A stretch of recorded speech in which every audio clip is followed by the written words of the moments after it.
What's up? It's Tuesday. Drop Van Dam. Oh, is it? Oh, I'm just gonna spoil it right off the bat this time. spoil it. Dang it. Hey man, they deserve it. They don't I was need going to build the hype. they don't need suspense tonight. You are a shady promoter, Rob. Dang it. You got us. Well, what the heck? Hey, we're live. It is One of a Kind with RVD, and we're on a Tuesday. This is a little change of pace for us, but with good reason. Rob, it's good to see you, man. Nice and early. Yes, sir. We're knocking a couple out this week. Late last week, early this week. So happy Taco Tuesday to you. Yes. Yes, indeed. Got a busy week. Had a busy day. I'm feeling fantastic. For real. I just feel amazing right now. Like I've been, I don't know. Been training hard and have been eating good, resting good, everything. And it's just, hey, let me just put this out there. I feel fantastic. That's great to hear. That's damn good to hear, Rob. Damn good. Damn good to hear. Damn good to feel. Yes. And we got some good people in the chat too. Maddie is here. Jem the Dawn is here. Shout out to all those fine folks. We got Candido fan, Triple E. So yeah. If you guys have some questions, be sure to chime on in. Always helps to use the super chat. It keeps my eyes open on it, and then helps support the show too. But yeah, we need a better response to the traditional boring convo of "Thanks for being here." What does everybody 100% of the time say? Thanks for having me. Yeah, that's it. Mm-hmm. Yeah. That's it. Every time I say it, it just feels cliche because I laugh at myself saying it because I feel dumb just because it's so easy. It's such a go-to. Everyone says that. Hey man, thanks for being on the show today. Thanks for having me. Right. Every once in a while I'll say, they'll say, hey man, it's nice to have you. I'll say it's nice to be me or whatever. But usually it's not too much to stray. Not too much string. Everyone does it. Everybody does it. Thanks for having me. I know. Even when I do interviews and stuff like that, I'm like, thanks for joining me today. And then I'm like, it kind of doesn't do anything, I could just start off with a question, I guess, or something. We need to update the response to it, it's still cool to thank them, but, if someone says thank you, you don't have to say you're welcome. You can, hey, thanks, you're welcome, or thanks, thank you, or hey, no problem, no worries, you got it. There's choices, but when it comes to thanks for being on the show, all we got is thanks for having me. Well, thank you, Rob, for being on the show though today. It's nice to be me. Oh, that didn't work. Dang it. It's nice to have you on the show. We'll try it every episode. Me. Oh, I messed up again. Dang it. We'll try to do something different every time. Hey, Candido fan says that music intro is fire. Yes, check it out. I do. What did he say he's got last week? He said he's got one called Woke him if you got him. That's right. Good memory, dude. Yeah, thank you. Hey, so Rob, we got some things to talk about today. Did want to touch upon some aspects of TNA Genesis that went down. The pay-per-view for TNA, big one. We talked about Joe Hendry a couple times on this show, and lo and behold, he became their world champion. And so, yes, TNA heavyweight champion. Champion, whatever. Yep. Cool. Congratulations, Joe Hendry. Yeah. Hendry? Is there a D in there, or is it Henry? Nope, you're right. Joe Hendry with the D. Okay. Yep. So he's the one, and he was in NXT for a little bit, and then they built him back up, and he defeated Nick Nemeth to become the new champ. So I know that dude. I used to call him Dolph, but that was a different time. It was a different time, and it's funky. I was funny because I just interviewed Nick a couple days ago, and me and my other buddy that does it, Robert Karpelis, that do the show. We were like, it's hard not to call him Dolph, because you're so used to calling him Dolph. But he's really been a good flag bearer for TNA recently, Nick, and it's been cool to see him kind of help that company grow back to relevancy a little bit. Nice. Yeah. That's awesome. And I feel like right now they are having, like a really good moment. Like hearing the news about them working with WWE just sounds like, to me, it sounds like what they've always wanted, not speaking for them. It seems like, a moment when they should be really celebrating, looking forward to the future, feeling good about everything. And then I see the video of the guy that went to GCW and broke one of the TNA titles, the belts, the POC. POC was his PCO. PCO did that, yeah. Yeah, and so I feel like, man, he's like pissing on the parade right now.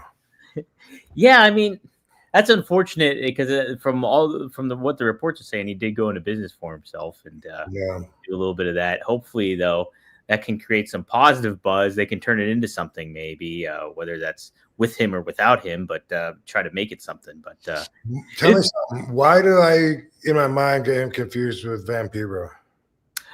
Because he's got like this like horror style gimmick, I think. So PCO was Pierre Carl Oluwet from the what were they called in the Quebecers? He was from the Quebecers and okay, yeah. So yeah, that makes sense. Yeah. So then he changed his gimmick up to be like was he Pierre? It was Pierre. Yes, he was Pierre. Yep, exactly. He was Pierre. Okay. So you're welcome. So thanks for having me. But since we're talking about it, PCO, what does PLE mean? I keep saying that. Like, what do you think about the PLEs? I don't know. What's a play? So it has two. You can kind of give it two meanings in the WWE landscape. PLE actually stands for Premium Live Event, but you can have a little fun with it and call it the Paul Levesque era. Okay. So when people are talking about PLEs, that's the new term for what we used to call house shows. And then they changed it to live events to make it sound more interesting. And now they're called PLEs. So actually, no. So PLEs is the new substitute for pay-per-views. What? Yeah, because Premium Live Event, you're not necessarily paying to view this pay-per-view.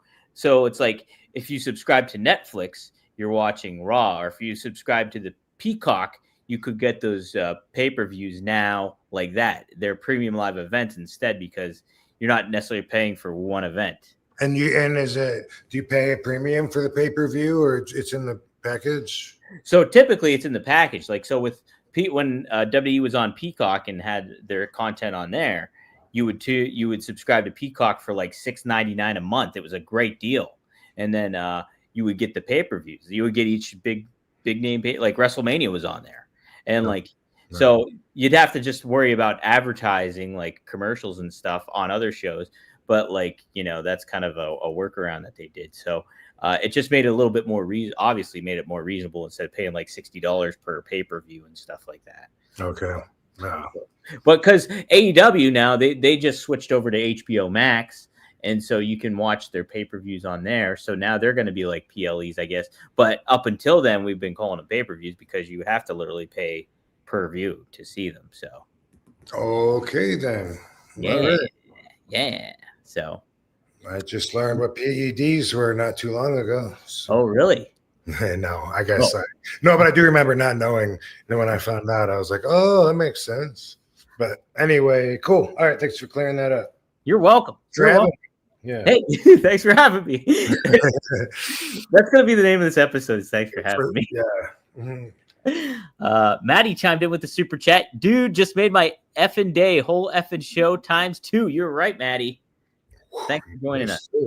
Boom. Maddie, you have to friend me on Facebook, by the way, because our One True Sport Facebook is down. So if I can give you updates, I'll send you updates that way.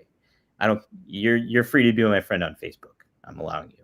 So there you go. Yeah, man, we keep in close contact with Maddie.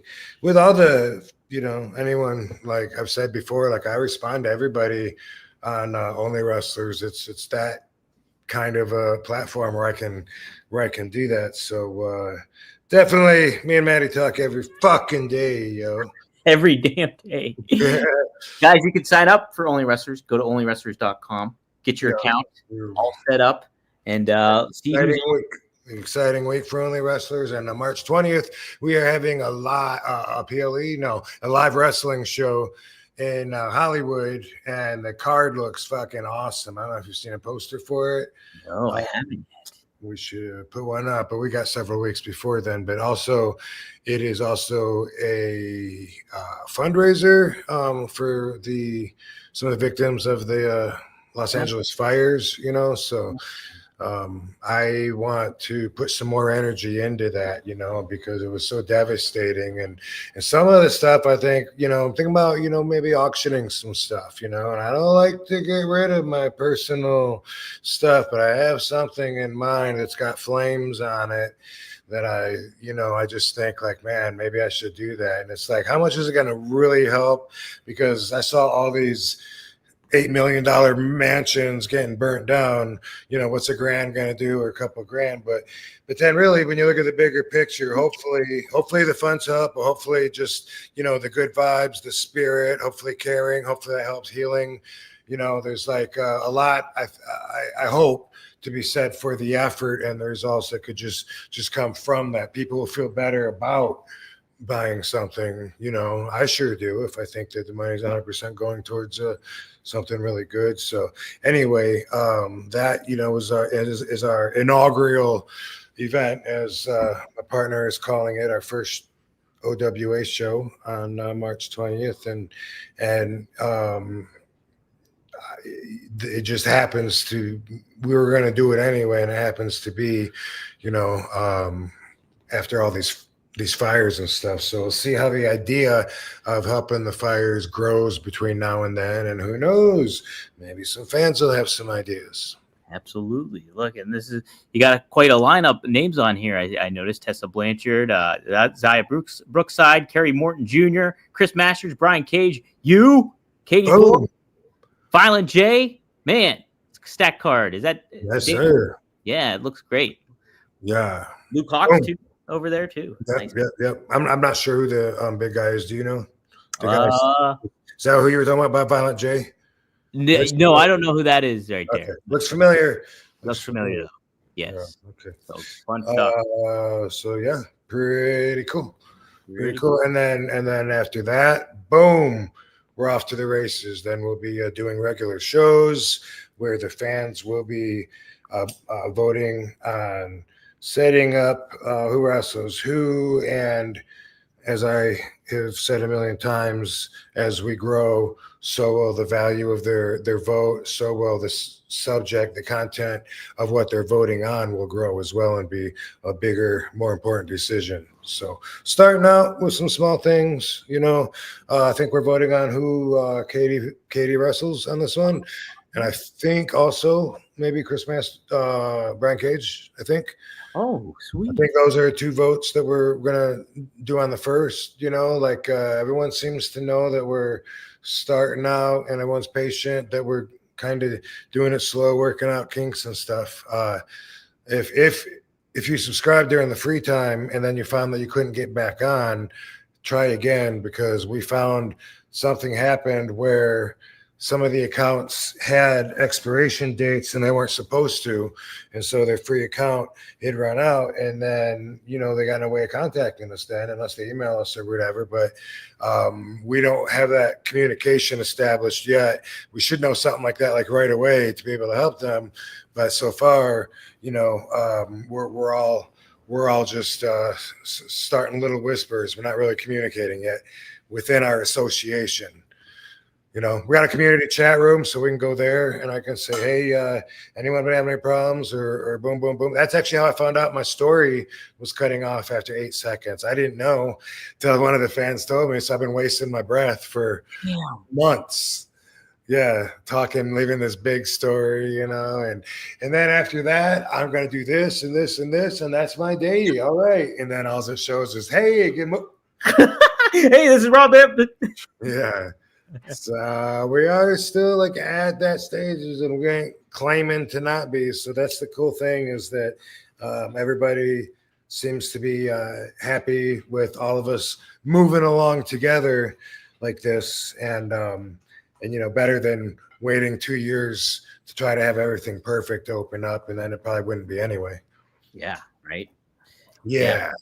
It's all about once we got him. I didn't even notice. smoking I with didn't even notice my hands were doing that out of habit. Ooh, so there you go, guys. Light them up if you're doing it Tuesday night. I always say spark them if you got them, and then you say smoke them if you got them, and then the song, as I understand, is smoke them if you got them. That's it. So you do say spark them, smoke them. Heck yeah. Suck them, drink them, sniff them. No. Did you say? I think you saw. You might have saw this on Instagram because I think you liked it, but that doesn't necessarily mean you really looked at it. Somebody put on this day in history, Rob Van Dam got fucking high somewhere or something was the name of the. It just said, how they do those. I thought that was pretty funny. Katie thought that was funny. She sent that to me. Yeah. There's another one going around that's got me in a bunny outfit. Oh, really? Yeah, it's like a chubby face picture in a bunny outfit with my big dimples, and it says something about when you get to have Easter and WrestleMania on 420. That's pretty funny.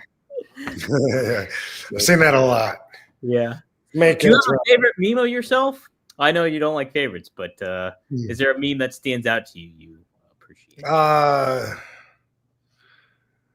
What's the one about the bills being high? Are your bills high? And then it says me. I mean, they did that with. They also did that with.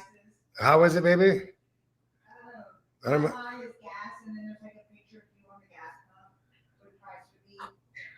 Yeah, gas prices be like RVD high or something. Oh, that's odd. That's funny. I've never seen that. Yeah, they also did it with Snoop Dogg and probably Willie Nelson too. But I thought that was funny and appreciated being up there with the legends. There you go. Yeah, that's quite the trio right there. You, yeah, Snoop, and Willie Nelson.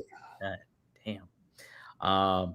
Hey, what I wanted to touch upon too, speaking of TNA Genesis and only wrestlers, Tessa Blanchard won her big match against Jordan Grace, and she's back in TNA obviously after being years away because of all the controversy and stuff like that. I got to interview her just last week. I thought she was great, and I do think there's just a lot of I don't know, just a wrong connotation about her. But I wanted your thoughts about just kind of who she is as a person, what your thoughts of her, and kind of the situation she's going through of bouncing back from kind of being out of the spotlight for a while. It's a hell of a good subject to talk about. So first off, I am a fan of hers, not just the way that she works, but just the whole package. When I found out, she's a Blanchard. She's tall. Hey, baby. Hey. When I found out, hey, that's Tully's daughter. I'm like, wow, that's cool, and she looks cool. I think, and she's a good wrestler, and I all of that I thought was cool. I love it when I find out there's second generation or third generation wrestlers. Some of my friends, their kids are getting into it. I'm like, what? And that's a cool thing to have in your bloodline, especially I thought for her when I met her. And then firsthand, she's always just been cool, nice, never had any issues with her. She gets a lot of shit from a lot of the other girls, and then of course the fans. And it seems like at worst case, it's just a matter of mismatched values. And probably a misunderstanding as well. I know that a lot of people think that she's a racist. I can't say one way or another, but I'm never surprised when somebody is a racist. I think it's really common. Where I grew up, there was a lot of racism where I grew up. right before I was born, they ended segregation. The government used to tell you it was okay to be racist. It's your obligation to be racist. That was the way that it was. So when there's people, especially if they're older than me, Hogan or something, it's like, I see, I'm not shocked at some of the allegations, but also like from what it sounds like with her, like there's not enough evidence for me to feel either way. Like she could be or could not be a racist, like, and if she is, I don't really see why, as a character in the entertainment world, like why would we hold that against somebody unless they were all about that? And then I could see where, well, that's going to interfere with your job if you're all about that and you're pushing nothing but you're just like people that are really political and stuff, they get to be like too much because you're pushing your values on everybody else and thinking that they're wrong if they don't have yours. I mean, is there room for racists in the world? Sure, and I'm not saying I think she's probably not. And a lot of people would use the N-word if it's the quickest thing that comes to their mind and they want to hurt somebody. And that's something that people don't like to admit, but it's true. People no, to even come up with that word, for that even to cross your mind, you got to be thinking you're racist. I can get in that perspective, but it's not an open mind. It's not taking all the facts into consideration. I've thought that before, like, well, in order to even like say something like that, and that's true too. The content of what they say could be different. If someone says something and it really comes across like they think that because of their skin color, they're actually superior or something, their stupidity shines through. And then that's something that's different than somebody screaming a word that they think would hurt somebody the most, like, why should I listen to your fat ass? Get out of here. Like you having an argument, a debate with somebody about something, and then you end up going, dude, listen, man, you're hold on, your bald head is like shining off my eyes. Like people think that somehow like adding that insult gets them leverage, and it's it's kind of like a line of self-defense. It's part of our survival instincts, if you really break it down, like we do here on this podcast. So if she even said the word, doesn't automatically make somebody something. It means that they tried to hurt somebody and come up with a hurtful word, and that's what I believe. Outside of that, she's always been super cool to me. I enjoy seeing her, and I look forward to seeing her March 20th on our first OWA show. Heck yeah. Katie, did you have any thoughts too you wanted to add, or anything, your thoughts, Tessa, or anything to that regard? She's always been nice to me. But yeah, I don't know what you said, baby. Yeah. There you go. Well, so the thing that happened was with La Rosa Negra, and that almost happened 10 years ago, and they made up. Like they made up, so like, and everything was cool with them together. Huh? I saw a picture of them together recently. Yeah. So I heard at one point that she actually was saying that girl's name. Maybe and from what I keep hearing too is like what you were saying, like a lot of the girls in the industry have it out for her, kind of giving her a hard time when it comes to that kind of stuff. And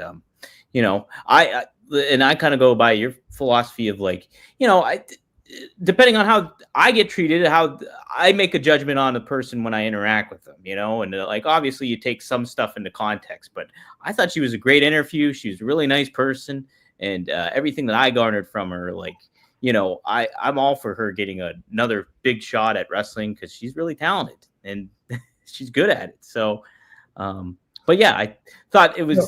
I didn't like that she power bombed Brian Cage, but that's another story. Sure, yeah, that's how things. Yeah, absolutely, yeah, that's a different thing for it for sure. But cool. All right, awesome. Just wanted your thoughts on that those aspects. Corey just gave us $10. Corey, if you have a question, Oh wait, maybe you did. Yeah. Corey. Oh yeah. Oh, he said he screwed up not texting, but it's in the chat. Okay, here it is. So he actually did have a question. But thank you for the $10 too. Did you find it easier to put a match together with someone like Ray or Sabu, or more of a Kane or a Big Show? Of course, Sabu, because that's your bro, right? Yeah, easiest with Sabu, and then no matter what you have in mind, it ain't gonna go down that way anyway. So that makes it easier because you just know that you got ideas out there, and if you can pull them out in any random order, then you got some material to work with. Yeah. All right, cool, interesting. Jem, the Dawn, asked Katie a question. Katie, what is your finishing move? My finishing move is which I can't remember which one I was doing last time, baby. I used to do the tornado DDT off the top rope. Ooh, nice. And then sometimes I'd switch it, and my submission is kind of like the Muda lock, where I do a back bend and choke them, but it's called the Forbes drop. Oh. So sometimes I do that, and people tap out from it, and then that's your finish. Yeah, and sometimes Samoan drop. Samoan drop too? Yeah, and then I squat them a few times, and then I squat them. I mean, I squat them a few times, and I drop them. Oh, okay. Did you do that in TNA too? Because I think I remember seeing it. Okay, that's what I thought. Yeah, that's been my thing. But the reason I laugh when I say tornado DDT, because that was like my finisher move, like the first half of my career. Then I switched it, like the second half of my career, it changed. Yeah. That's pretty neat though. Okay, cool. Hell yeah. Let's see if there's anybody else getting any super chats in here. Oh, Matty did a couple. He said, remember, 2050 is closer than 1990. Until we meet again. Yeah. Wow. Is that true? Yep. That is true. Yeah, 25 years away one way, and 35 years. Yeah 30. Yeah, holy crap, that's nuts. Yeah. Damn. Yeah, today the one I saw from the Skeletor was, remember, the word B has 2 E's and they're both silent. Whoa. We meet again. Yeah, that was whoa, that blew my mind. Holy Wow. crap, you're right. It takes 2 lights to know you only needed 2 lights. Yeah, I told him that one before. Oh, here's another one. Maddie says, follow that Skeletor on Instagram.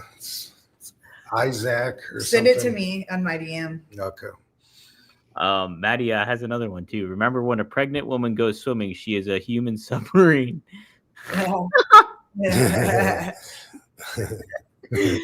If Goldberg, why can't RVD be given the world champ run WrestleMania 420? Ooh, he wants you to win the world title at WrestleMania. That'd be an interesting story. Yeah. Let me finish my story. Let Rob finish his story in Las Vegas. Maybe you win the Royal Rumble. I'd like that. And you're undefeated at WrestleMania. WrestleMania is on 420, and it's in our city.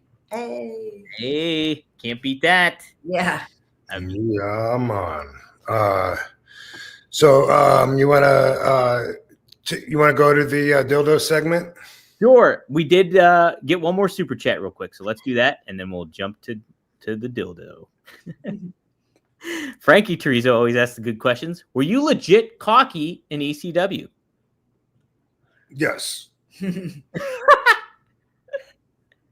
I was. I mean, so I mean, looking back at it, it's right and necessary to do what I did and to be where I was. But looking back at it from the puffing dragon Zen master that I am today, I look at it more as a character flaw. You know what I mean? Like, I feel like my head was so far up my ass that I wasn't realizing what was going around me. Like when I hurt some people, I didn't show that I cared or whatever, because in my mind, I was already like moving on to the next thing, you know. And when I get hurt, it wasn't a big deal. It was like, okay, well, you know, that's part of the game. I'm hurt. So I would look at it like that. But looking back at it, it seems a little incompassionate. For example, in that match when I'm in a match with One Man Gang, and boom, shoots me in the corner, and he comes in with a clothesline or a splash or something. I move out of the way. He turns around, and I hit him with a spinning kick, catches him right here. Boom. And when you get hit like right there, there's like this nerve endings behind your jaw, and it can knock you out, and this one did. And when he collapsed on his own leg and broke his tibia. Oh. Yeah. And I probably didn't know at the time, you know. I don't know. I finished the match, just went on being me, you know. And I talked to Rod Price, who was always a really good friend of One Man Gangs at Wildcats a few years ago, and we were talking about that moment.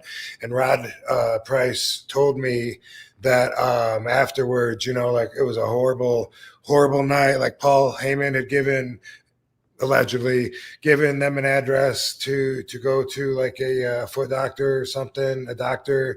And then when they got there, they said the address was bogus. It was some other place, or it didn't exist or something. And they ended up, I think Gang ended up using duct tape and taping his leg, because he had to take off and go to Japan. And he did. And he wrestled on his broken leg in Japan, and it was really hard for him. And then boom, as far as I know, he was done. Like, boom, you just ended One Man Gang's career. Never heard of him again. A year or 2 years, like he was done wrestling. And I felt like, fuck, man, that was like that was from my kick. And when I talked to Rod Price made a point of telling me that I never even bothered calling him. Gang, never checked on him, see how he was or anything. And you know, now whenever I see Gang, I want to make up for it, you know, and give him a big hug, you know. And it doesn't really make up for it, but he forgives me though. And if there's forgiveness to be had there, you know. But him and his wife always reminds me every time we see, you broke his leg. Damn. Yeah, I know. So for instance, yeah, I think I was a little too cocky. Oh, okay. Yeah. Well, it's like, from a character standpoint, it was great. You know, it fit. Like, you're like, this guy, he's cocky and he backs it up every time. Right. Yeah. It was a shoot. It was a complete shoot. I just, in my real life, as an introvert, it just seems like that'd be like so foul for me to be like trying to get my machismo out there and fucking make sure everyone's impressed with it. You know, it's like, ew, gross. Like, not on my time, you know. Right. Well, cool. Okay. So some good insight there. Good question, Frankie. Thank you for doing that. Hey, somebody just gave us $2. Hurting for Sturgeon. Woo! Wait, maybe he did follow up with a question, because I see something else in here. You and the lady should come do some sturgeon fishing up here in Portland, Oregon for free on me if you'd be interested sometime. I love fishing. Yeah. I do love fishing.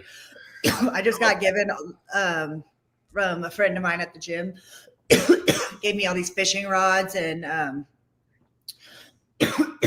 bait, the string, all the things I need to fish, because I do it a lot in the South, but I'm going to start doing it out here, like maybe somewhere in Vegas. Ooh. But I do it in the South with my family. I love fishing. I love being on boats when I'm in Florida and Tennessee. Man, that's for the invite from Portland. Rob, do you like fishing? Have you gone fishing?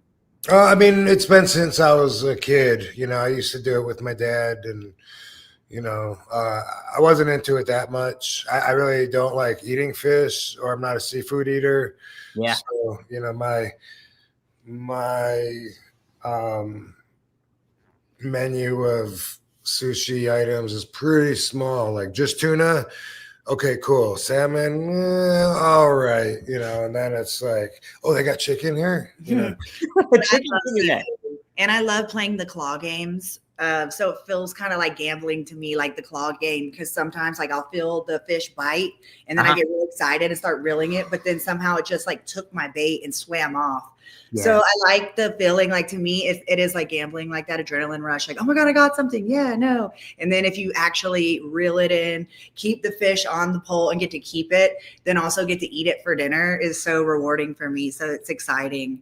And I love being on the water. It's just so peaceful. That's my favorite place to be. That's true too. It's so therapeutic. I haven't fished when I was a kid either, though. But I think now at my age, I think I would like doing it and stuff like that. I saw this cartoon. Look, your life is beautiful. Thank you. Oh, thank you. Let's see. She makes me very happy. She makes me happy, Rob. What was I just gonna say?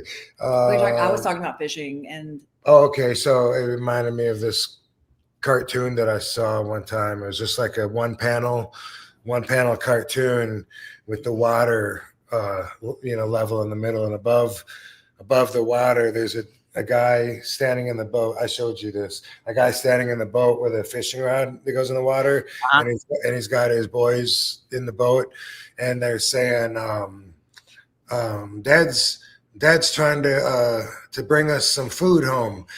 Something like that. That's grammatically sounds like it's fucking fucked up. But Dad's like, Dad's bringing food home for the family. And then you go under the water and you see the fish that's like about to bite the hook, and he's got a bunch of little fish behind him, and they say the exact same thing. Dad's bringing some food home to the family. Yeah. That is sad. Dang it. Yeah, I felt like crying when I saw it.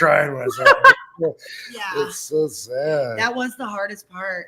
Well, the hardest part to me about fishing is just taking something's life that's fighting for it and wants its life, but I make sure to eat it when I catch it. And also, like I was saying, sometimes they come through and take my bait and then they just keep swimming and I don't even catch them. So I feel like I feed like 20% more random fishes than I catch. So I hate eating some fish families. What about like when people like just pull them off the hook and throw them back in the water and they got a big hole in their face where a hook like sometimes if they're okay. Sometimes you can just unhook them and throw them back. Like we do that with catfish. Aren't they handicapped for the rest of their life? Sometimes. Though? Well, I didn't do it with catfish, but I saw someone do it. Anthony did it and threw it back in because. Have you ever been catfished? But anyway, their explanation was they'll be okay. They could have just been telling me that, so I wasn't upset. They get a piercing. They can get a piercing and put in there. Yeah, but even going through that experience makes me appreciate meat and fish so much. Like seeing it go through that process makes me never want to waste anything. Yeah. Like if that motherfucker's going to fight for its life, then I definitely am not going to cook it and leave it in the fridge. Yeah. It's getting ate. Heck yeah. I know. I grew up in a big hunting town. I never hunted, but I know a lot of people did, and they would – obviously make use of the deer. Some people would be idiots though and just shoot the deer and not do anything with Horrible. I know. My dad would trick me with that. Growing up in Georgia, he would feed me chili. And then I was like, this chili's so good. And Dad would be like, yeah, this deer meat, baby. I'm like, like if I was doing that before I started eating it, but he'd wait till I put it over before and then he'd tell me. Yeah. That was part of my childhood too. Like every once in a while, it's called what? Venison. Yeah. And people always loved it, and I would always, it was hard to eat just knowing it. That's weird though. Yeah. Just like because I wasn't brought up to eat certain, like what is it? Like duck, for instance. You know what I mean? It's weird for me to eat a duck, and I remember being a picky eater on overseas trips, and like in Ireland they eat duck, and it's like I remember like a little kid, like, and it's like, is it that much different than chicken? Like, no, it's just that I was raised on chicken, but same thing with deer. Is it that much different than a cow? If you look at how gross it is to be putting the flesh in your, we're so judgmental in animals, like on the chain. Yeah. Mm-hmm. Yeah, it's true too. Dang. Did you get the first day of buck season and stuff off when you guys were at school? Yeah. Okay. Did you? No, I don't think so. That's crazy. Yeah, we did. We Day get off? No, now that I'm listening to what you said, I don't know. yeah. No, we did. It was crazy, and I never hunted, so it was like a day off from school. All right. Wow. Yeah. And in the South, they closed school for like half an inch of snow, and Yeah. y'all probably in Michigan probably had to like have 15 feet of snow before they'd cancel school. Right. Yep. I remember the fairies had deer hanging in the garage, like letting all the blood drip. Oh my god! Like the That's DeMayo crew. We talked about that. The murder. Oh, that's right. Yeah. And hang them in over the bathtub. Yeah, same thing. They'd have pizza parties. What about like people that have the heads of animals like all over their walls? I feel like that was so 90s and 80s. Like that's out of taxidermy's out of style now. Yeah. But back then it was a lot more common to do that. It's like a trophy, saving your snake that you shot. Yeah. But I thought like when I was so in love with our dog Petrie and she was 14, like I was like, would that be weird? And then Rob's like, yeah, that would be so Yeah. But I'm like, you'll be like, she's like napping all the time. But I just couldn't fathom how I was going to let her go. So it wasn't like I was really considering it. I just ran it by him. But he's like, that is weird. But I'm sure some people do get their animal stuff because, 100%. then you at least still cuddle them after. Oh, man. But yeah, sometimes mentally it's just best to let go. Yeah. Not let go, but you know. It's like Norman Bates shit from the movie Psycho. He kept his grandma's body. People keep He's pets' gonna ashes and stuff. I know. People keep the pets' ashes here and there. I know. Yeah, we do that. We got those. Yeah. I was thinking like when the California fires were hitting, I was like, what would I grab if I had to just run in the house and the house is on fire? I'm like, do I grab our dog's ashes? Like, it seems like that would be one of the most important things. Weed. Or like the most whole area get high. Yeah. I know. I thought about that too. I was like, what would I grab if I was in a rush like that? Yeah. It'd be hard. And when you're in a rush and how about a fire extinguisher? Yeah. But when you're in a rush too, it's hard to think clearly. Yeah, absolutely. Yeah. Let's say hi. Let's say hi. There's Barbie. Barbie D. Barbie D. Someone asked how old they are. Barbie is 4. She already has a lot of gray hairs too. Really? She's had gray hair since she was like 2. Get her. And then Lovey just turned 1. Yeah. Lovey. Barbie is her daddy's shadow. Yeah. He cuddles Rob all night. They cuddle. She waits for him every time he's in the bathroom, and he goes any room, she's with him. And does Lovey hang out with you most then, Katie? Yeah. Yeah. There's Lovey. Yeah, and here's Lovey. This is our 1-year-old. Look at Lovey. Same breed. Wow. Look at Lovey. Look at the little puppy. You're so sweet. Love. Little love bug. She sits like this on my shoulder. She'll even sleep on my shoulder. Yeah. That's great. We had her at WrestleCon, so a lot of fans met her. She was there WrestleMania weekend. Yeah, that was great. That's when I got to see her too. Are you going to be at WrestleCon coming up? Not at the Royal Rumble. I won't be. I'll be WrestleMania. I'll be there in April. I'll be there. Alrighty. Yeah, heck yeah. I wanted to go, but didn't get credentialed from WWE, so I was like, maybe I won't go then. Yeah, I'll be at all 3 of the WrestleCons that they're doing this year. If I'm still alive. I mean, that's the plan. Yeah, God willing, right? Yeah, God willing. Yeah. Someone said, thanks for having us, Barbie. Thanks for having us. We took her to an autograph signing in California. She was like literally crying. Like she didn't understand why her dad gave other people attention, because normally she has his attention every moment. So she's like, come on. Yeah, she's impatient. Hey, we got a couple other super chats. Beef jerky is just cow raisin, says Corey Donovan. Wow, that's wild. That's really true. Cow raisins. That makes sense. Try to. It is, huh? Yeah. Understandably, if so, you were the best. I wonder what Frankie meant by that. I don't know. Let's try and solve that puzzle. Maybe if you were cocky, you were still the best. Oh, okay. Oh, Yeah, and he understands why you were cocky. Good job. Good job, baby. High five. Oh, that's our high five that we do. Yeah. And if it's a win, we put 2 hands up and like this. Nice. Yeah. We're that couple.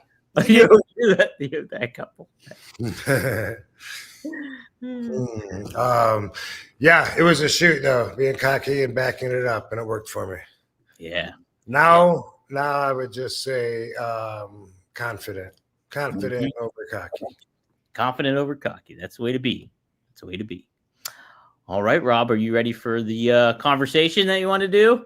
Well, so I said earlier that like if you're in a debate with somebody, an intelligent debate, and then you bring insults in, call them fat because they're fat, even though it has nothing to do with the argument. It really exposes you for being, not necessarily being stupid, but for not having an intelligent point to make, and so you normally I'm against that. I do believe that when you argue with stupid people, they will bring you down to their level and then beat you with experience. I do believe that.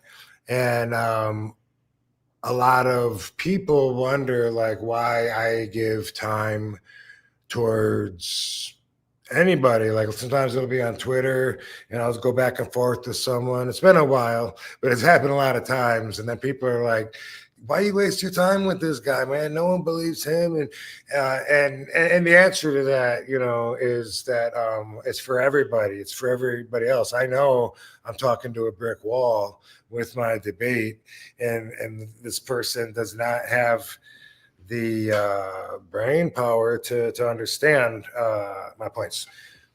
But when it comes to having an intelligent debate, that is not what this is going to be right here. This is the perfect platform for an entertaining view of a subject that we're going to talk about. So I want to put this disclaimer up.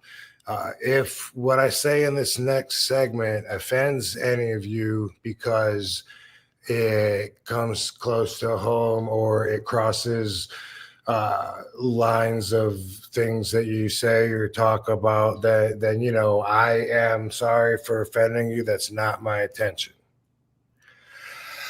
Unless you're part of the Dylan Hines crime family.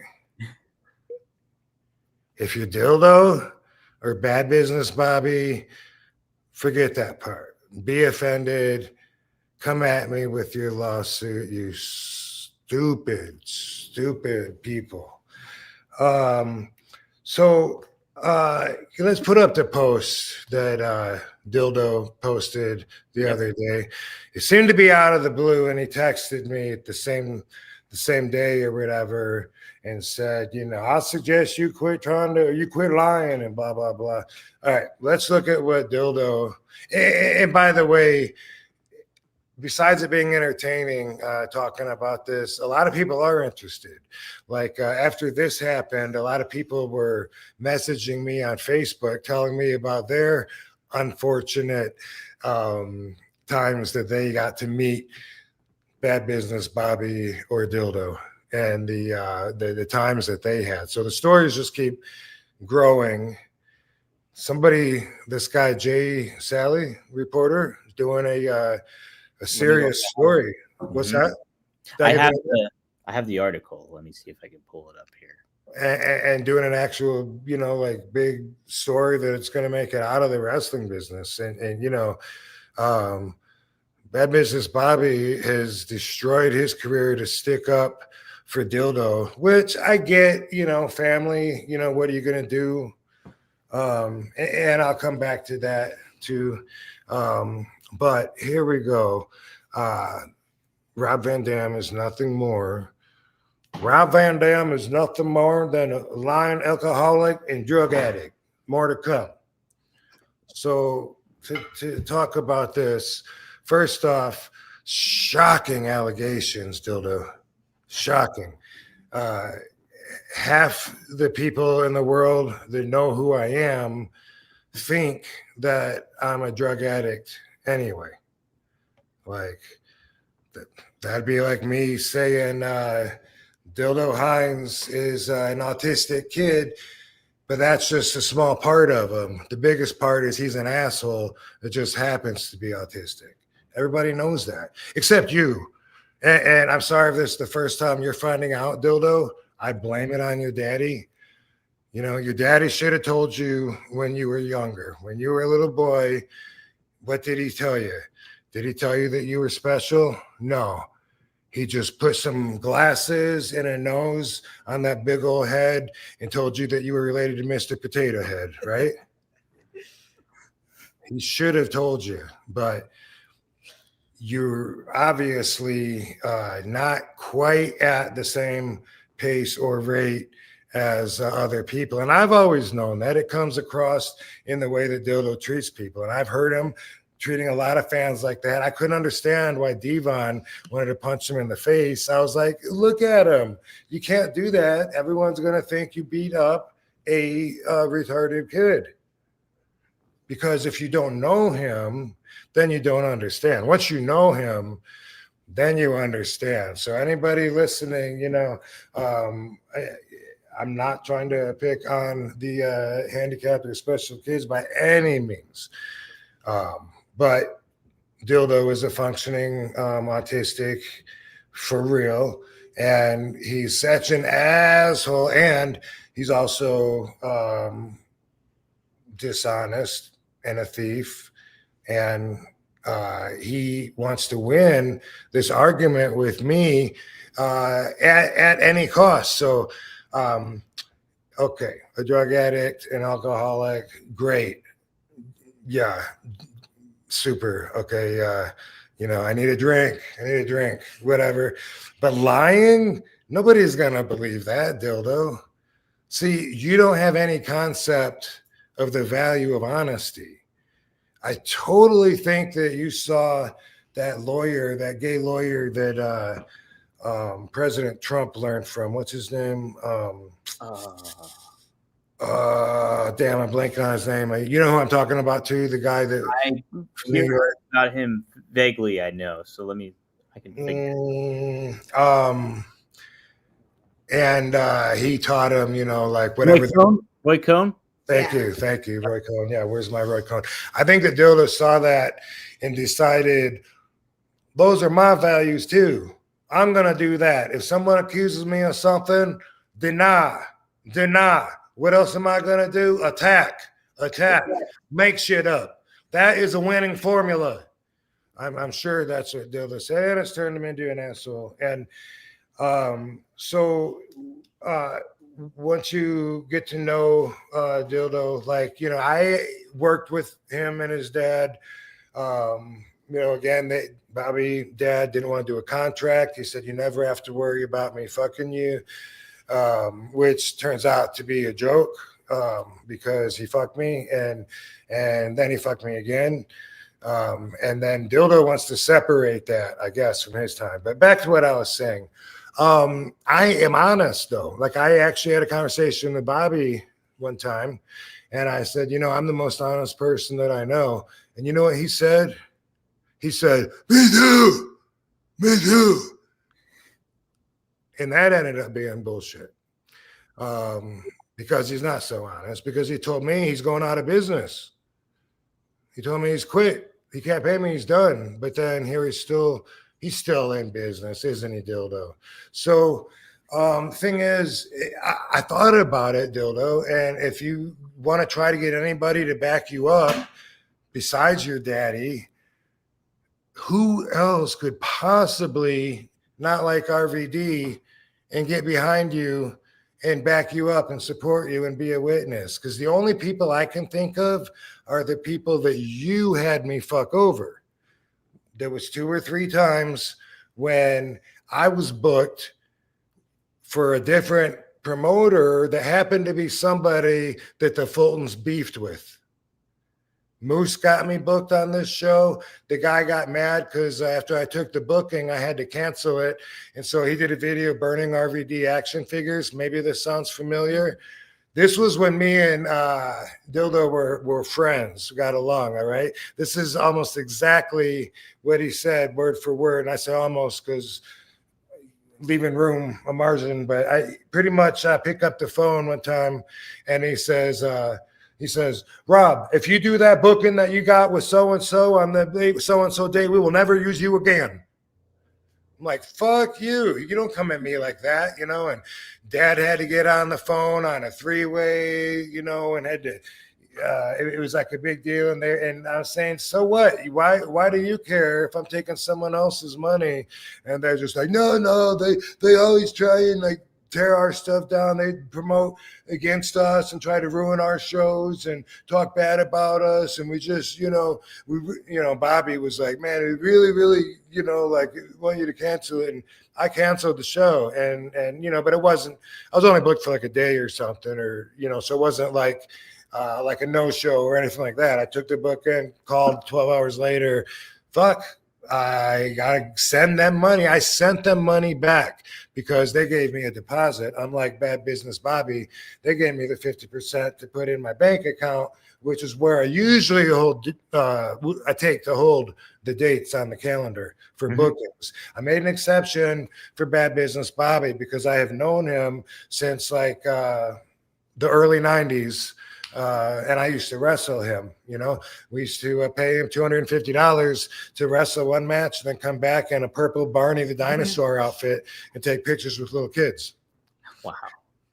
So when he said, I never have to worry about him fucking me, I trusted him. Right. After Dildo,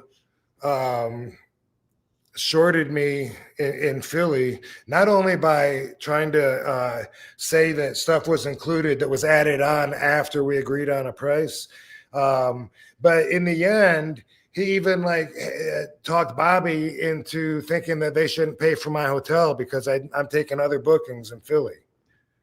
What? Yeah. Now, on any normal weekend, I agree. You know what I mean? Like if somebody books me in Pittsburgh and then somebody else calls because they hear that I'm there. If they want me to do the night before, fuck no, man. I can't do that to the guy that booked me. If they want me to do the night after, then I'll say, well, I'm going to ask the promoter. And I ask them, I just want to put this on you because if you're cool with it, then I'll take his money too. I'll do a double booking. If you're not cool with it because it could hurt your crowd because some of the people can hear that I'm going to be there and go there instead of here when you're the one flying me in and shit. If you feel that way, I would feel the exact same way if I were you. And so that happens a lot on my own. I do that myself. When someone else tries to do the leech on, bottom feeder, yeah. I think, I asked the first guy that if you guys want to work it out, sometimes they split the airplane or some costs, whatever. That happens sometimes where they work together, whatever. But anyway, I'm getting sidetracked here. I don't know how I got talking about that with it. But anyway, there was a couple of times where I had to cancel the bookings because they beefed with them. Those guys, Dildo, they might have a little bit of bad feelings towards RVD because of you or me. Ultimately, I made the decision to trust the Fulton/Hines crime family. And I can't take credit for that. Someone else, I just loved it and thought it was It's good though. The Hines crime family. Someone else that wants to put them to a stop. Little Dildo keeps threatening a lawsuit. He says, I'm going to sue you for you trying to keep my family from being able to make a living. So Dildo, this is my message to you, okay? I'm giving you material here. Yes, I accept your lawsuit. Please bring it. As far as trying to keep you and your fucking family from making a living. Now you're making it one of my priorities that the Hines crime family's scams cease to exist and they stop ripping my friends off. But I know on your own that show by show, day by day, as you lose talent because you ripped them off, I know that you're going to do it on your own anyway. He says, Dildo, that I'm mad that he took a commission. Why would I give a fuck that agent takes a commission when they get me booked somewhere? I don't care. And when I found out that night, I found out that it was 50% commission that Dildo was taking. I even said, I shrugged it off right there and said, you know, hey, I agreed to do it for this price as an add-on to what we already had agreed upon, even though he tried to absorb it in there.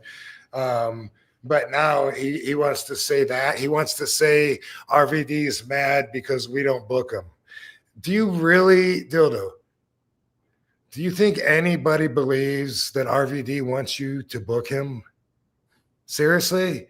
Nobody in their right mind should want you to book them if they have any other choice whatsoever. You guys suck.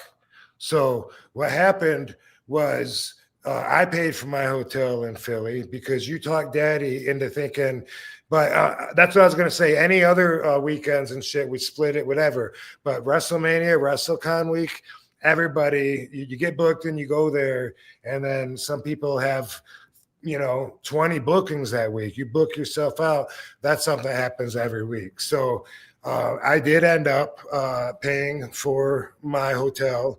And I also got shorted some money by Dildo. And when besides him passing out drunk, do you want to show that video real quick? Sure. Yeah, we can show that. Let me pop that up here. This is a booking in Philly on at the casino. That's my agent there that booked me there. The guy, I'm gonna try to get him on the show here. But the guy that was the middleman said that Dildo took his deposit and then disappeared on him for months, and that he had to go through everybody he could think of to try to get a hold of me. And then Dildo came back in at the end, and then we had like a free bar tab up at the front. And according to the guy, Dildo knew it was only at the front, but Dildo brought us all to the back to watch the screen and watch WrestleMania and start a whole new tab. And as I'm told, it wasn't taken care of. And when I look at Dildo sleeping there, passed out, I think maybe I know why it wasn't taken care of and why he might not remember it. Yeah, but anyway, you can get the guy that burnt the RVD action figures. Maybe I can't imagine anybody else that you would get to back you up, Dildo. But when you bring me to court, I got a list of a few witnesses that I'm going to bring. And they include, but are definitely not limited to, Devon Dudley, Marty, the husband whose wife you just lost your virginity to recently, CJ Perry, which, by the way, Mike from High Spots. When I saw Mike from High Spots talking to Dildo at WrestleMania, I didn't know what was going on, and I just socializing, like was walking up towards him or whatever, and like, hey, why are you guys so serious? Mike ignored me, and I heard him say to Dildo, oh, okay, that's fine. I heard him say to Dildo, Dildo, this is a serious accusation. Sexual assault is something very serious, and I can't. And I was like, whoa, what? Are you serious? And I looked at Dildo, and I'm like, I'm out of here. And I just left. I didn't want to hear anything else.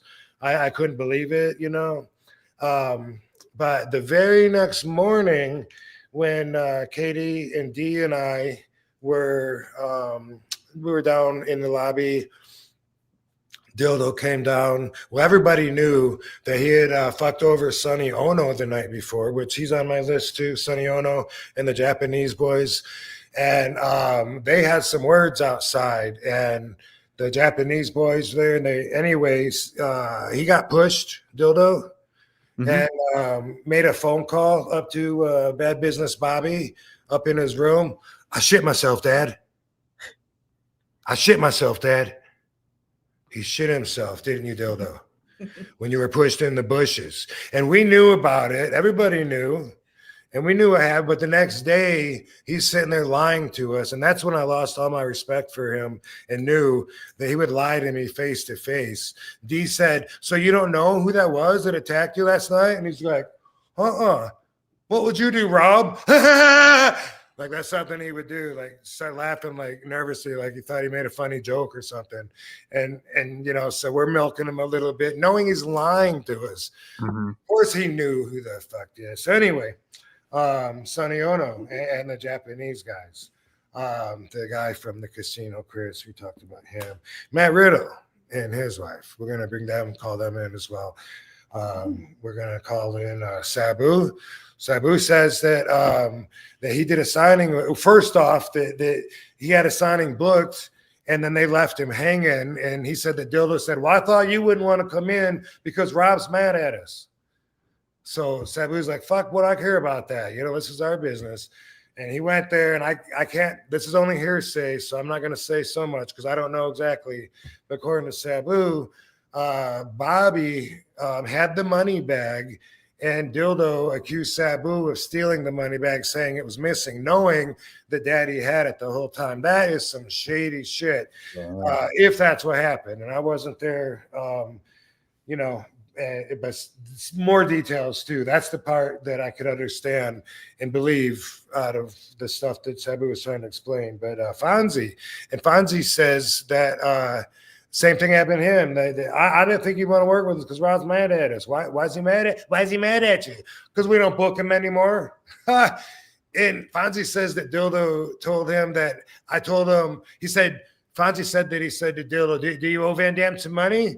And he said that Dildo said, no, but he said he needs it for his house payments. Did you say that, Dildo? You silly pants shitting guy. He says that it ended after WrestleMania, after that time that he ripped me off for the casino and I paid for my own hotel and all that stuff. But it didn't, because you and your daddy are the same. Because your daddy said he was going to pay me back for the money you ripped me off from when I showed him the text messages. And then we could see that it was like March 15th when you talked to the guy, and we talked way before. And maybe we'll bring those up because this is kind of fun, Dildo. You are a pretty interesting, funny, and creepy and bogus little guy. So I just wanted to also say, you know, he said it ended there. It should have ended there because I got booked 2 more times by Daddy. And Dad said, and this is kind of why I took the bookings, because I already got screwed out of money. Normally, we're cool till you screw me out of money. And when everyone else had problems and would say, how can you work with him? I would say, hey, he's never screwed me over. Well, once he did screw me over, the reason that I kept working is because I told Bobby I wasn't going to work with Dylan anymore. I would only do it if it was Bobby. And Bobby was going to pay me back the money that Dylan had screwed, or some amount, and agreed upon, you know,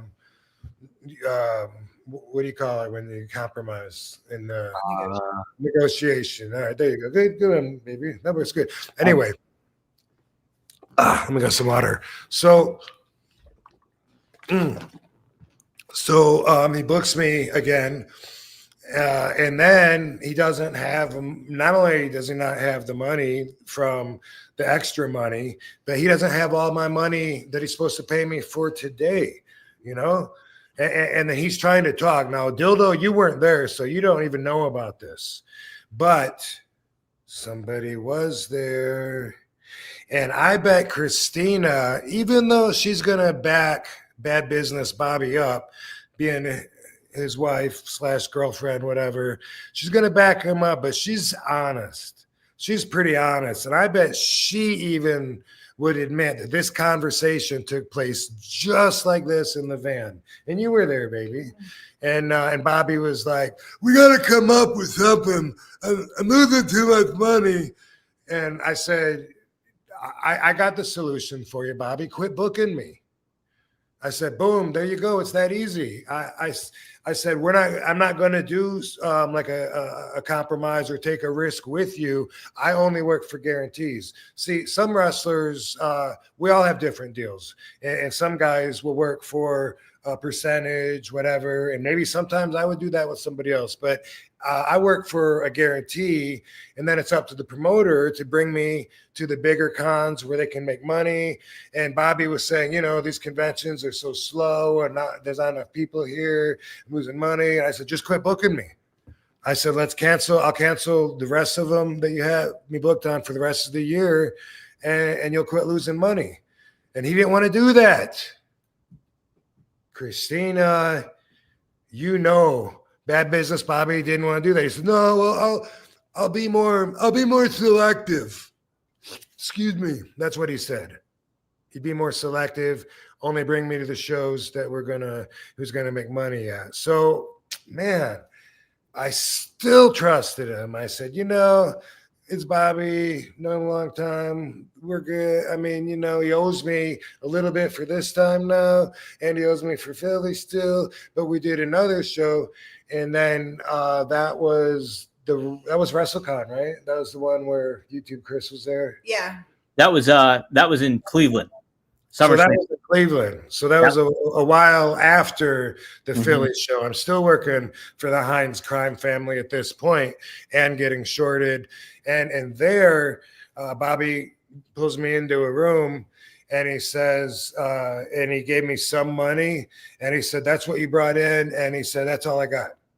And I said, what do you mean that's all you got? He said, I don't have any more, man. He goes, I don't. He goes, I'm done. I'm done. I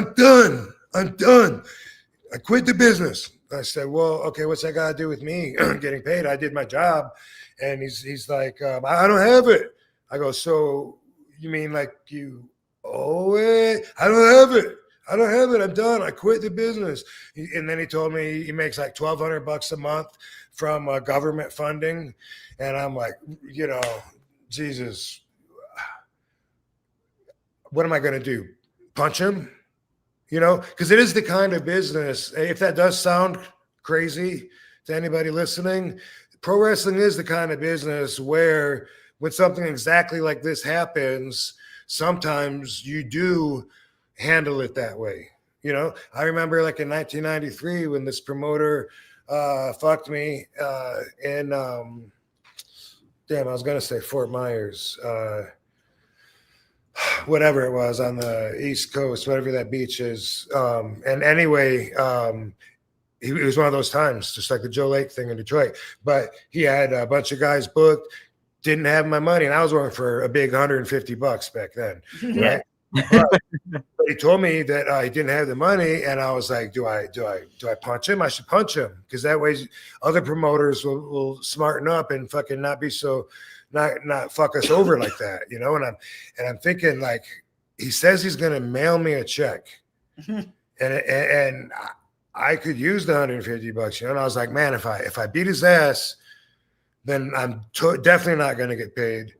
If I just leave and let him get away with it, then I might get paid. I might not get paid anyway. And it was like a tough decision to do, and he was hanging his head, because obviously he had fucked up and counted on the gate. But anyway, that is what happens sometimes, the Joe Lake incident. Guy booked a WrestleMania in Detroit one year, and everyone booked there. Great. Jim Neidhart went with the kid around the next day trying to collect money, like from his mom's employment place and everything.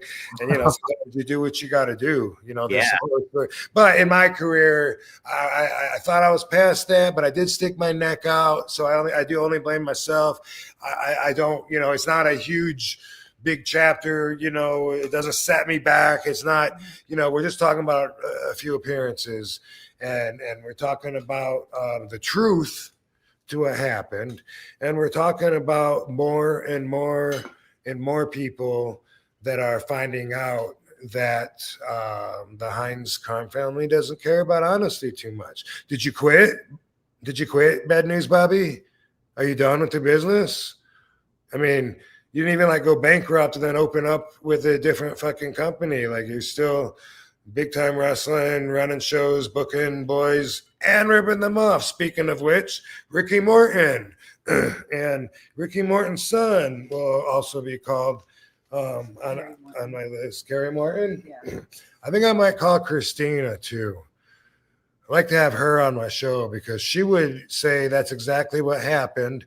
I said, I don't work for less than my guarantee. If you want to book me for that, cool. If not, no hard feelings. Let's end this right now and get you out of the hole. And instead, Bobby booked me 2 more times, shorted me 2 more times, and then his autistically functioning son, Dildo, is out there trying to get people to believe his spin on events. So, yeah, if you haven't had the pleasure of meeting Dildo yet, it'll take like one time, and it's Bobby's fault. Bobby teaches him. He supports his bad behavior. Shame on you, Bobby. Shame on you, Dildo.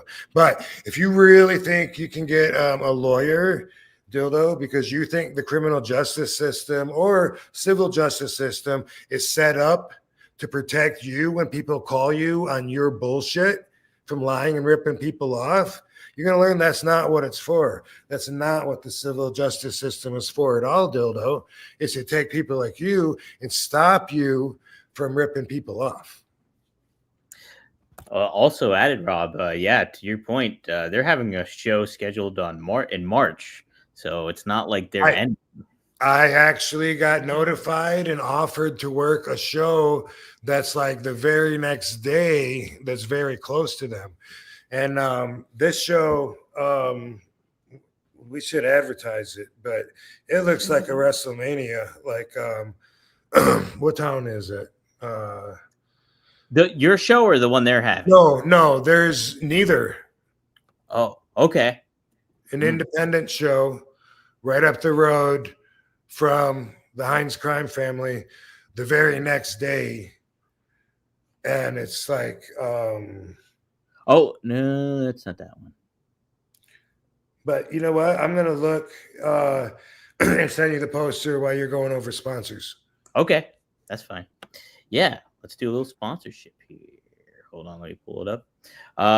This week, what do we have? Let me make sure I got what it is. Guys, in the meantime, though, check out rvd420.com. That is Greek glass. You can get your own RVD glassware. Smoke them if you got them. Spark them if you got them. You can do it in style with rvd420.com. And the guys at Greek Glass, they do some beautiful work. It's even great collectible items if you don't even want to use them. But it's awesome stuff. They do really, really good job. So go to rvd420.com and you can get your own kind of glassware there too. I will promote too. 1tsport.com. Go to 1tsport.com. We have exclusive RVD merchandise that you can purchase. Hats, t-shirts, hoodies. No, do we have a hoodie yet? No, we just have crew neck sweaters. But more to come there. So go to 1tsport.com. While I pull up our sponsors, I want to make sure I got the right sponsors this week. Just so I do. Where are we at here? Boom. And this week we have, this is a good one. Let me pull that up there real quick. Also, let's see if that pops up. Here we go. So, guys, I'm a big fan of Via. Via is a really, really cool sponsor that we have. And it is gummies that you can get, both in THC kind and in CBD form. I really like the CBD version. It's called Flow State. That's my favorite one. Kind of keeps you elevated and gets your mind in the right state of mind if you got some work to do or anything like that. But you can also get the Elevate, which is the THC version. I like those ones a lot, but the gummies are great.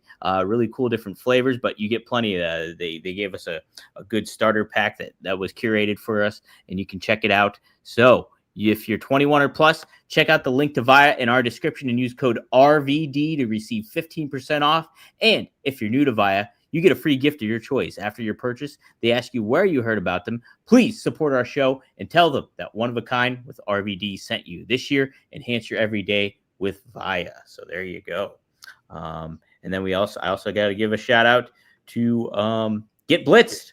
Go to get-blitz.com. Mickey Ray Sinatra and Courtney out of Maryland. They do THC Get Lit Aid. And man, it is very effective. I have the blue raspberry in my cabinet. And it was a big hit at WrestleMania this past year with a lot of the talents. But yeah, you can use promo code RVD. Get 15% off. It's Delta 9. It's legal in all 50 states. Scan that QR code if you see it. Or go to get-blitz.com. Use promo code RVD. Get 15% off your order. So there you go. Cool. Hey, so can you send that to him? Yeah. Oh, okay. But guys, yes, if you have any questions too, I will shout out Seth here. Seth Rob has gave us $20, so thank you, Seth. He said, "What's up, RVD and Katie? Guess who's coming to Only Wrestlers show in LA?" Hey, no shit. We're gonna meet. Fucking Venice Beach Dub Club. How about that? Ooh, he's gonna look exactly like me. I just know it. Hey, yeah, right. That one time, there's a picture of his back. You know, he's got a ponytail and shit. I remember. I thought that was me at first. Well, this too is what he's offering. He's like, he's asking if you're wrestling and if you want him to play to the ring live. If not this time, then one day manifest. Yes, that'd be awesome. I'm gonna be wrestling. She is. Yeah. I'm not going to be on the first show. We're gonna make that a little more special. So, yeah, we got a lot of talent though, and we're pretty stoked about it. Yeah. Yeah. I guess dude's listening that sent me the poster because he sent it back to me when I mentioned it just now. So. Oh, okay. Okay, I have it on my phone here. So let me. Anyway, this is happening in Ohio, in Cincinnati, or near that the next night, and but it looks like their budget's probably used up because they got a lot of talent there, and that's what I said. But let's we should put that up and promote it, and hey, like Dildo wants to sue me for trying to put an end to his scam. Good job or good luck getting a lawyer. Yeah, good luck with that crap. Jeez, oh man. Ugh. Okay, so here it is. It's called Spooky Nook Slam. Let me upload it here to the little StreamYard here. And then pop it and promote it. Download. I should have just held it up to the fucking camera, I guess. What the hell? Got here. Boom. Spooky Nook Slam. You're right. Look at the crew that's there. You got the Sandman, Jimmy Hart, Ricky Steamboat, JBL, Matt Riddle, Shane Douglas, Tugboat, aka Typhoon, and Enzo Amore. How you doing? Wilder Side of Sports. So yeah, check it out if you're in the area. Hamilton, Ohio is the place. So check it out. Star-studded. Yeah. I guess so. JBL's making his rounds at independent shows and clothesline and everybody, huh? Yeah, it's pretty awesome. He was just on Raw last night too. Oh, cool. Yeah. But he got involved, I think, in the world title match too, the TNA world title match. It helped Joe Hendry win the title. So. Oh wow! Yeah, he's everywhere. That's got to be fun.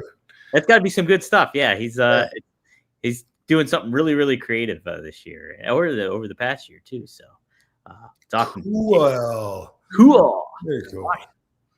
Well, sweet. Rob, is there anything else you wanted to say regarding that, or? Oh, dude. I think like if anybody else wants to send me your fun stories, I don't know. I usually don't see my Facebook messages because I have two different Facebook accounts, and the one that has both of us in the profile that has, at least last I knew, it had like 1.8 million followers. And anyway, the messages, when they come to there, I have to open up each one to look at it, because otherwise, because I have something that they get an automatic response that says, hey, this ain't the best way to get a hold of me. I don't check this a lot, but every once in a while I do check it, and so maybe I'll see it.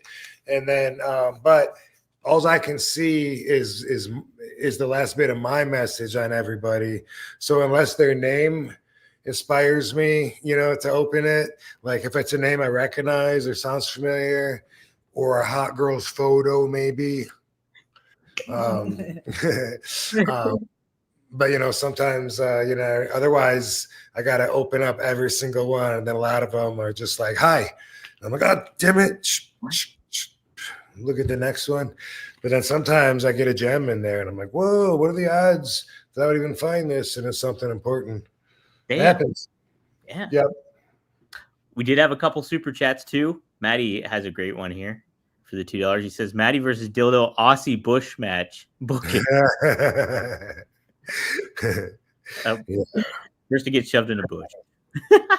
Dildo did have a wrestling match. I can't imagine what the hell he did, but last time I wrestled in Chillicothe, which was a 3-way with Too Cold Scorpio and Enzo.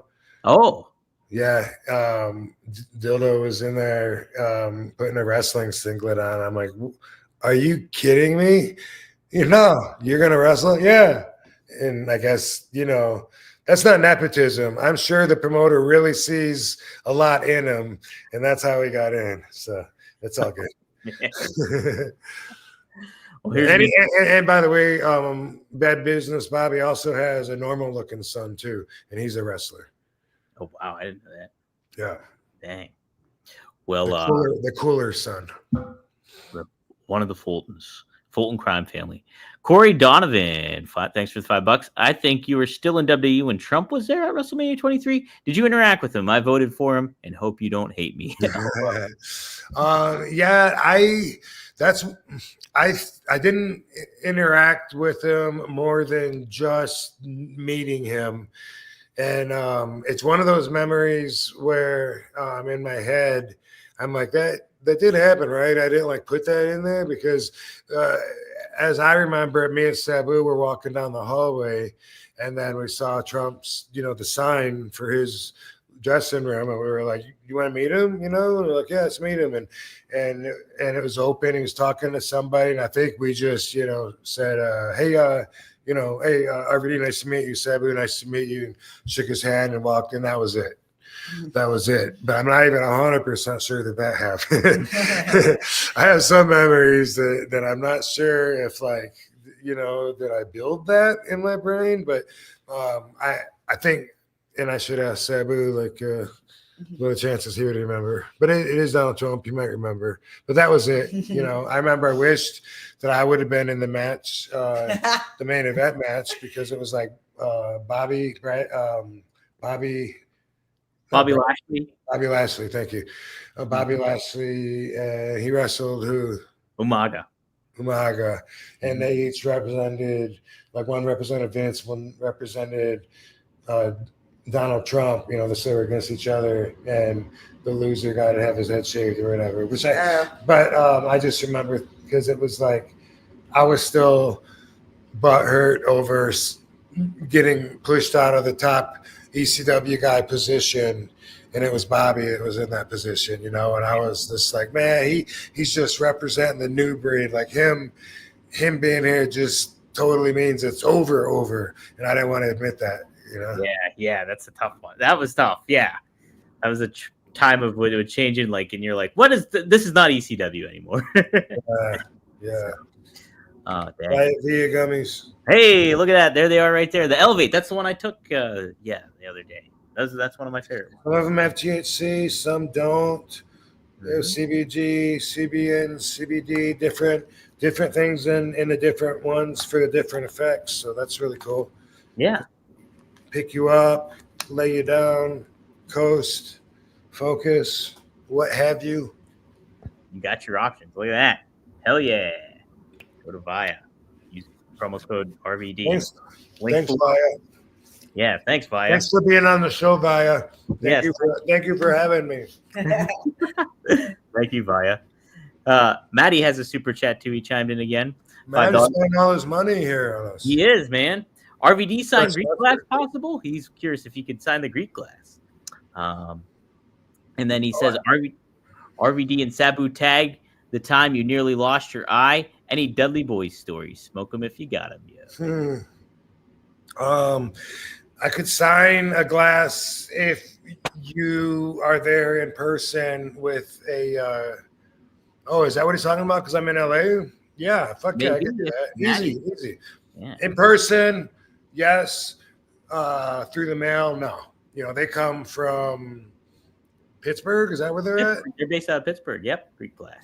Yeah, and I'm way out here in Las Vegas, and so they don't have signed pieces. And even when I was at their booth at the conventions, I don't sign the pieces, but I have for fans that have the balls to bring one of those pieces to a convention, like a wrestling convention or comic book convention. Like sometimes they'll bring an actual bong or whatever, and I'll sign it. Which, by the way, is there an RVD lighter over there? Nah, I'll wait. Ooh. I got some RVD lighters, but they're not exactly what I ordered, so I'm very not happy. Is that what that is? No, that's a different one, right?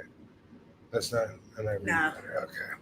Are they prototypes or they actual? No, I got thousands of them, and they fucked me and didn't put something specific on there. What it is? Well, okay, yeah. Something that I put on there, like a logo or phrase, and they did not. First, they didn't want to do it. Then I said, "Well, then cancel my order." And then they were like, "No, okay, wait. You know what? It's cool." And then they gave me. Then they did it, but without that. So I was just going to show it, but I'll wait till they're done. But it'd be nice, nice little add-on piece for the rolling papers, lighter, glass bong pieces, whatever. Heck yeah, those Add it to the collection. Add it to the collection, no doubt about it. He asked if you had any Dudley Boys stories too.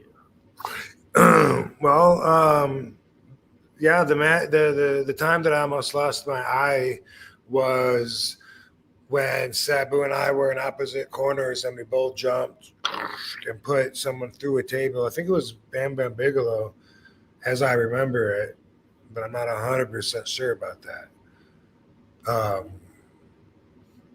It kind of makes me want to look it up now, because who would it be if it wasn't him?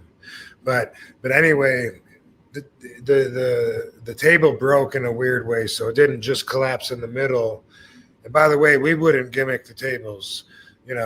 People always think that that's part of it. They're not real chairs or real tables. And ECW, we used the same chairs the fans sat in, and we also had tables that were used by the ring announcer and whatever, and we would just plow right through them. But anyway, this one, instead of just breaking down, the leg held a piece up, and so it broke, and the leg of the table fell to the outside, and because of that, there was a jagged piece of wood that ripped through my eyelid. And this is a Dudley story, because later on that same night, I put tape around my head over my eye, and then I went back out and I wrestled the Dudleys in the handicap match. Wow. Yeah. Dudleys were always cool to wrestle with. Bubba back then, I think he purposely tried to be, more of an asshole, I think he'd probably admit that, but Devon was always the cooler one. I like them both a lot now, but when we would wrestle, it was usually like a fight with Bubba and then a wrestling match with Devon. No, I remember I think it might have been our first or second episode. You were telling the story of hitting Bubba back and forth, and yeah, boom, every night. Yeah. Well, here's a story. The first time that I remember feeling some commonality with Bubba and actually liking him. The first time I remember this, we were all at some kind of a bar, which is weird, but this was early in '96, so it's hard for me to remember because that whole world was new to me. But for some reason, we were all at this place. It must have been we were invited there, at the show, like the people that own the place either invited us out or they were a sponsor, something to where we had our own section at this club. And it sat up a little bit higher and the people were down here or whatever. Mm-hmm. And I remember this one fan was real happy to see me, excited to see me, but he was a pain in the ass. You know what I mean? I didn't want to talk to him anymore. I think it was kind of obvious, and he didn't get it. So he was in my face, and he's spilling his drink. And he's all, hey, Barbie D, you know, trying to hug me and all this stuff. And when he spilled his drink, Bubba reacted, and I don't remember if he put his hands on the guy or if he like grabbed the drink out of the guy's hand, you know, put it down or something. And he said, now get the fuck out of here. Get out of here. We don't care. Get the fuck away from us. You know, and I was like, all right, you know, he's a team player, man. This is a family, you know, like, because I didn't want to be the asshole because I'm the baby face, you know what I mean? Like I put up with people spitting in my face all the time that when I know that they have good intentions, but you know, I'm a nice guy, so I'm the guy, you know, that gets the pushovers. I get that a lot, and I seldomly snap at somebody, you know, and sometimes I can be really direct and say, hey, okay, you know, can we not talk anymore? I can say something like that and be like totally direct without being rude. But a lot of times it's a build, you know, like they're pushing it and it's a little more, and sometimes someone else can watch that escalating and catch on to it. And, you know, maybe I would have done something above my head, but just the fact that he and I weren't even like tight or anything, and I didn't think he liked me, but then him stepping in, doing that and kicking the fan out of there when the guy spilled his drink all over me and shit made me think like, you know, there's more to Bubba after all. I'm gonna give him a chance. I'm gonna give that guy a chance. Yeah. It's funny, Rob. Before we even did the podcast and really knew each other, I saw you at North Carolina. It was what's the name of that? WrestleCade, yes. And you and Katie were together, and I remember seeing you in passing. You were leaving or something like that, and this older guy who was really bothering a lot of the wrestlers throughout the day was like asking people for pictures and autographs for free. Basically, he was trying to do that, and he was trying to talk to you, and you're like, oh, hey, yep, I acknowledge you, hello, how are you? And then you're just still trying to move on. You're still being nice to him, but you're also I acknowledge you. I like to be direct. Yeah. I acknowledge you. Okay, I'm moving now. It's like, I thought that was pretty funny. I was just like observing that. You know, speaking of that, I remember when we first started doing all these conventions, you know, the first WrestleCon that I remember was that one in New Jersey. Mm-hmm. I think I missed the first one, was at the second, but anyway, it was crazy that Ultimate Warrior and Hulk Hogan and Ric Flair were all at the same convention, like mind-blowing. Whoa. There was a lot of people there, had a big line of people like I always do, you know, and then when I went to the bathroom, then some people come in there in the bathroom. They're like, hey, RVD, you mind if I get a picture real quick? And then, you know, like, if I'm like, oh, man, you know, they're like, oh, I understand. You got to get your money here. I can pay you. Just for any fans that are listening right now, it's not even about that. It's not about that. It's about the fact that it's just not fair to everybody else that's in line. You know, and that's something they don't normally consider. They're like, no, I mean, I know you're here to get paid. You're not here for your own good, so I don't mind paying you. But it's not that. It's that these people waited in line and then paid, you know, a pretty big amount of change to get a picture, to get an autograph, maybe to buy a Funko Pop, whatever. But that's hard money that they worked for, and there's a system. And then for someone to come in, and the money's not normally offered. Usually it's just a free one that they're looking for. I remember at that first one, like I was caught, and I went, you know, and it was just like, you know, and they were already taking it anyway. Sounds just like that, you know? And then I feel like such a big heel. I felt like, man, if all those fans just saw me do that, like what an asshole they must think I am. Because I think I'm an asshole through their eyes. They fucking, you know, they just paid 70, 80, $100, whatever the fuck. And then I just walked around the corner and treated this guy just like them that was waiting in there, fucking standing on the toilet seat or something, you know. And anyway, yeah, it made me feel really bad and low about being a guy that would do that to them. So anybody listening, just, you know, I would just try and look at it from that perspective. Yeah, like consideration and stuff like that. But people do. They put a lot of money down. They make an event out of this. It's like some of it's like their big family event, maybe going to one of these wrestling conventions. They're dropping several $100s down there. They'll be like, we got 3 premium items, and we want a photo, and can we get a combo? I'm like, Jesus, these guys must have been saving up. Absolutely. All right, we'll close it out with this one. Navy 4181. Thanks for the $5. Danny Bonaducci. Your spot with Danny Bonaducci flying over the top rope on Hulk Hogan's Celebrity Championship Wrestling with some of RVD's finest. I don't remember it. I guess I don't know if it was me going over the top rope or Danny, maybe me showing him, but I do remember obviously the experience. I just don't remember what all we did and what made the show out of the edit. But my position on that episode of Hulk Hogan's Celebrity Championship Wrestling, my contribution was to teach the importance of having a finishing move to all the celebrities. So I thought, absolutely, I'll do that. Yeah, there's Butterbean, Danny Bonaducci, the Rodman, right?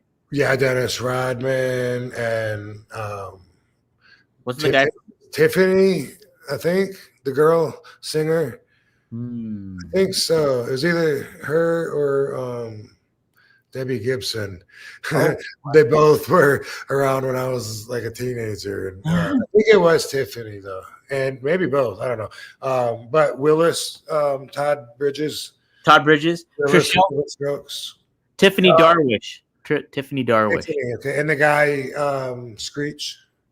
Dustin Diamond. Yeah. So that was pretty cool. Nikki Ziering. Frank Stallone was there, too. Was he? That's what it says. He was the second to be eliminated, I guess. Maybe he wasn't there. Would depend on what episode you were. Maybe. Right, yeah. No, the reason I reacted to that was because when I met him, he acted like we'd already met before. Oh, really? Interesting. Yeah.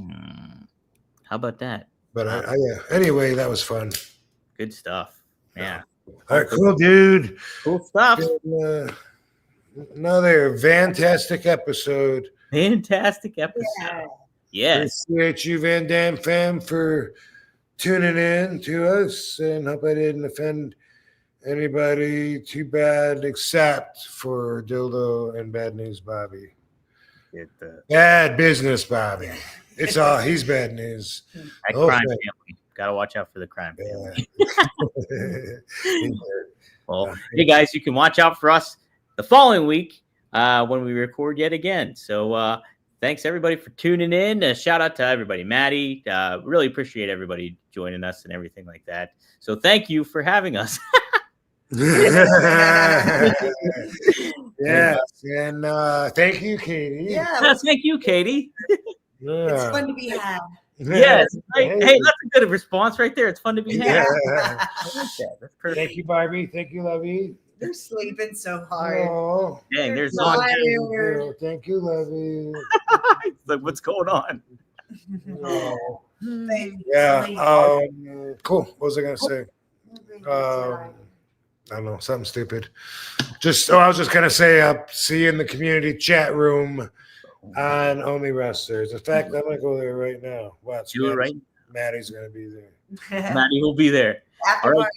After party in the community chat room. Maybe we'll start doing this every week. That's a good idea. Yeah.